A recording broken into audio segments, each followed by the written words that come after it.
Hi hello सगळ्यांना नमस्कार, welcome to my blog. तर आज आम्ही ना गुलाबजामू करतोय आणि तुम्ही पाहू शकता भरपूर असे गुलाबजामू येतात. तर कशासाठी करतोय तर व्हिडिओ स्किप न करता पाहत राहा. आणि खूप छान असे ना चुलीवर चालले आहेत आमचे गुलाबजामू.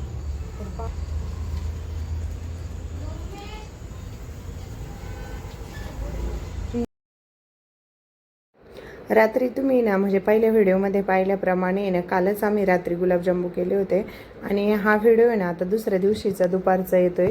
तर आमची ना भाज्यांची निवडायचं आहे ना कामं चालू होते. तर प्रियंका आणि नानी ना भाज्या चिरून देत होत्या मला. आणि मी इथे ना भातासाठी ना मला व्हेज बिर्याणी करायची होती, तर त्यासाठी ना पाणी ठेवलं होतं आणि त्यात आहे ना खडा मसाले टाकून आहे ना आता त्यामध्ये ना राईस उकळून घ्यायचं होतं मला. तर पाहुणे आल्या होत्या आणि त्या माझ्या आहे ना गुरुनानक.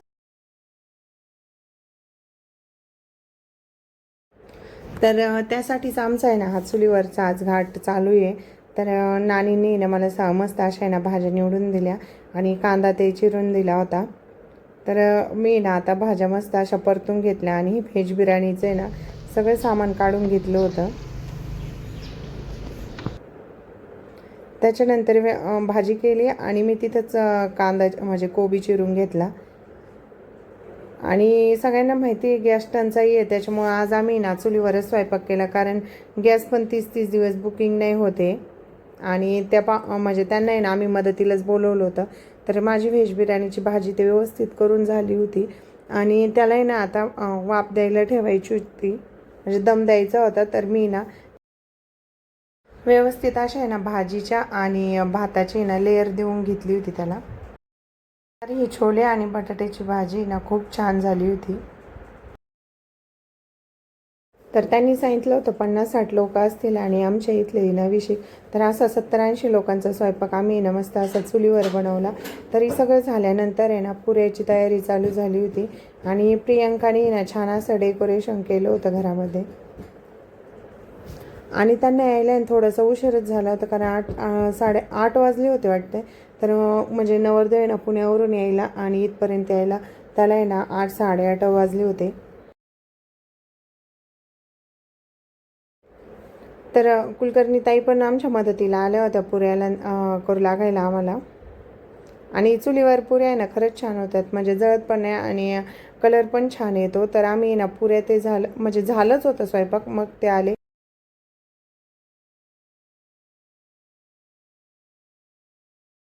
आणि चुलीवर स्वयंपाक करायला मला पण भरपूर आवडतो, त्याच्यामुळे ना मी अधूनमधून आहे ना चुलीवर स्वयंपाक करते. आणि तुम्ही व्हिडिओत पण पाहिला असं मी ना खूप अशी छान आहे ना वारली पेंटिंग केली आहे चुलीपाशी.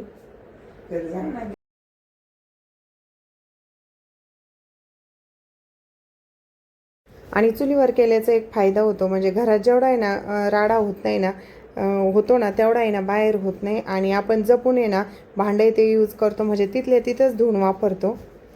तर नवरदेव आला होता आणि हा आहे नवरदेव आमचा.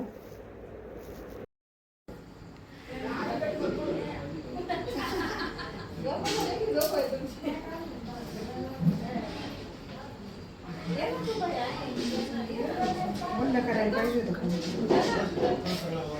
ऐक ना.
तर प्रियंकानी ना त्यांच्या सगळ्या फॅमिलीचं आहे ना ऑप्शन करून घेतलं. त्याच्यानंतर नवरदेवाला आहे ना ताट केलं आम्ही आणि लगेच जेवण करायला बसवलं होतं त्याला. कारण त्यांचे पाहुणे ना बऱ्याच वेळा आधी आलेले होते आणि यांनाच उशीर झाला होता, त्याच्यामुळं त्यांना पण घाई झालेली होती आणि लगेच त्यांची पण ताटं करण्याची वाढण्याची घाई होती. त्याच्यामुळं सगळ्याच थोडासा गोंधळ पण झाला होता.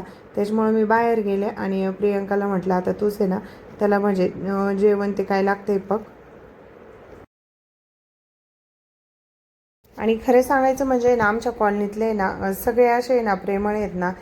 तर लेडीज पण कोणता पण कार्यक्रम असो ना, प्रत्येक कार्यक्रमात पहिल्यापासून आले शेवटपर्यंत भांडे वगैरे सगळं असं घासूनच जातात आणि खूप मदत करतात त्या आम्हाला.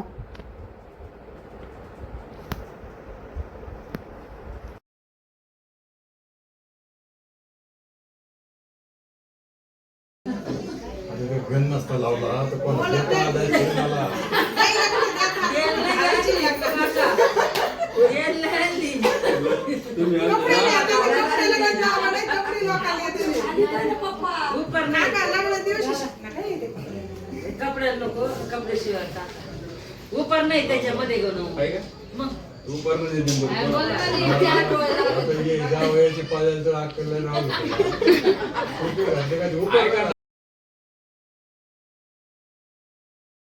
आणि यांची ना ते दाजी असल्यामुळे ना अशी खूप चेष्टा मस्करी चालू असती.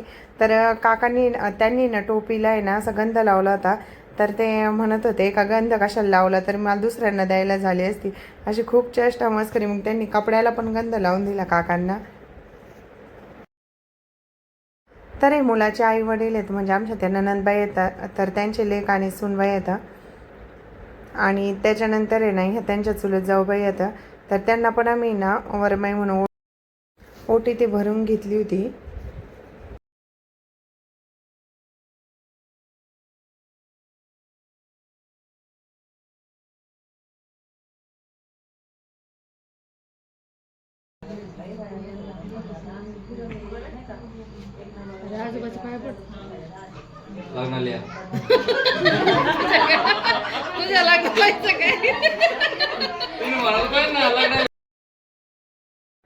यांना आहे ना कोणी पण असू पण खूपच चेष्टा लागते आणि कोणाला पण लहान असो कोणी असो शेजारचे काका ते त्यांची तर खूपच चेष्टा करते तर. आणि म्हणजे सासू असो कोणी असो.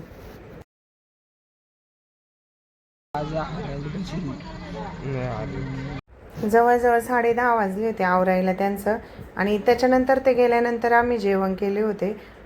तर त्यांना आहे ना शिवाय जाऊनच देत नव्हता. म्हणजे त्या गुरुननंदबाई आहेत ना माझ्या, त्यांना म्हणायचं तू जाऊच नको इथंच राहा, आणि त्यांना आहे ना गाडीतून धरून ओढत होता. तर व्हिडिओ आवडल्यास नक्की लाईक शेअर आणि कमेंट करा आणि चॅनलला नवीन असाल तर आहे ना सबस्क्राईब करा.